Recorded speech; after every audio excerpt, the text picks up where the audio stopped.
Je crois qu'il est très important de se mettre d'accord sur un constat. Et le constat, lequel est-il? C'est que le modèle social français ne fonctionne pas. Aujourd'hui, le modèle qui est hérité du Conseil national de la résistance est mort. Je crois qu'il faut le dire, il faut le répéter, tout le monde le ressent. La conséquence de ça, ce sont des impôts qui montent, c'est une dette qui monte, c'est un déficit du commerce extérieur qui monte.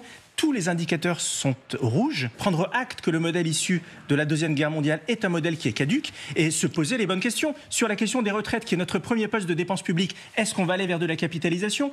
Notre modèle social aujourd'hui qui est financé par le travail, tout ça ne fonctionne pas. Est-ce qu'il doit être financé par la consommation? C'est des questions fondamentales que nous devons nous poser. Je reste malgré tout, connaissant l'histoire de notre pays, je reste malgré tout optimiste. Parce que, en fait, on a une caractéristique en France. On est un pays qui ne se réforme pas, mais qui n'avance que par à-coups, que par paliers.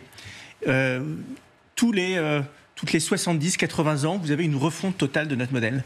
Le dernier en date, c'était le Conseil national de la résistance. Après, c'était le début de la Troisième République. Avant, c'était le consulat. Moi, je crois que nous serons obligés, par la force des choses, peut-être par les marchés, peut-être par les tensions qui sont inhérentes à notre pays, nous serons obligés de remettre à plat de manière massive, substantielle, le modèle aujourd'hui qui ne fonctionne pas. Mais ça s'appelle pas forcément de l'optimisme. Ça veut dire qu'on serait contre le mur, écrasé, et qu'on nous dirait de l'extérieur, il faut faire ça. Quand on a 1500 ans d'histoire et quand on a une capacité de résilience qu'on a été capable de démontrer dans le passé, et quand il y a plein de choses passionnantes qu'on a à faire aujourd'hui, c'est pas comme si on vivait dans un monde où il n'y avait rien à faire. On vit plein de révolutions simultanées en même temps, il y a des histoires à écrire.